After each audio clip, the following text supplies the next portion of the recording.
கர்த்தருக்குள் அன்பானவர்களே, அனுதினமும் கிறிஸ்துவுடன் தியான வேளைக்கு உங்களை அன்புடன் அழைக்கிறோம். இன்றைய தியானத்திற்கான வேத வாசிப்பு 2 ராஜாக்கள் 20ஆம் அதிகாரம் வசனங்கள் 1 முதல் 11 வரை. தியானத்தின் தலைப்பு மரண நாள். நீர் உமது வீட்டு காரியத்தை ஒழுங்குபடுத்தும், நீர் பிழைக்க மாட்டீர், மரித்து போவீர் என்று கர்த்தர் சொல்லுகிறார் என்றான். 2 ராஜாக்கள் 20ஆம் அதிகாரம் வசனம் 1. மரணம் இந்நாளில் அல்லது இந்த நாட்களில் நிகழும் என்று நமக்கு அறிவிக்கப்பட்டால் நாம் என்ன செய்வோம்? தேவனை சந்திக்கும்படி அதை மகிழ்ச்சியோடு ஏற்றுக்கொள்வோமா அல்லது அழுது புலம்புவோமா? கடுமையான வியாதியால் அவஸ்தைப்படுகிறவர்கள் சாவு வராதா என்று ஏங்குவது உண்டு. அது அந்த அவஸ்தையிலிருந்து விடுதலை வேண்டும் என்பதற்காகவே தான் அநேகமாக இருக்குமே தவிர சாவை சந்திப்பதற்காக அல்ல.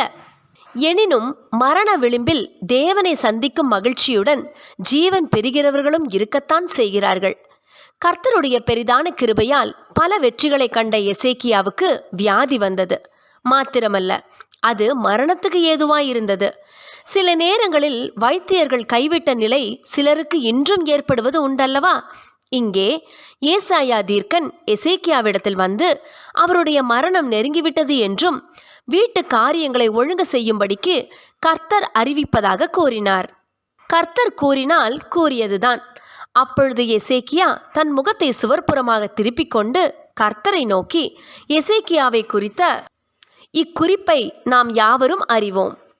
தம் முகத்தை சுவர்புறமாக திருப்பிக் கொண்டு, அதாவது யாரும் தன் முகத்தை பார்க்க அவன் விரும்பவும் இல்லை, எவரையும் அவன் பார்க்கவும் விரும்பவில்லை.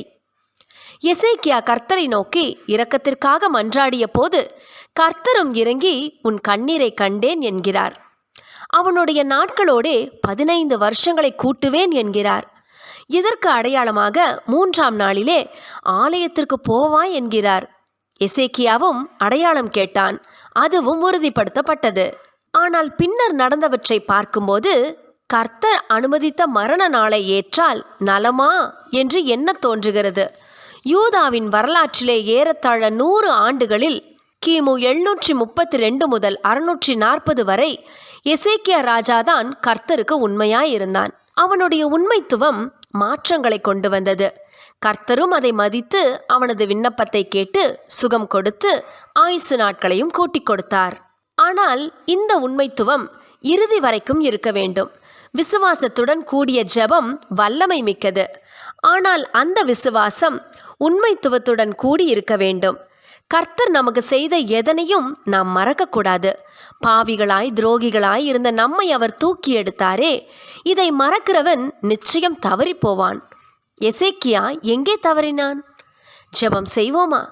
ஆண்டவரே, எங்களது ஜெபம் விசுவாசத்துடனும் உண்மைத்துவத்துடனும் இருப்பதற்கு தூய ஆவியானவர் எங்களுக்கு உதவி செய்ய ஜெபிக்கிறோம். ஆமேன்.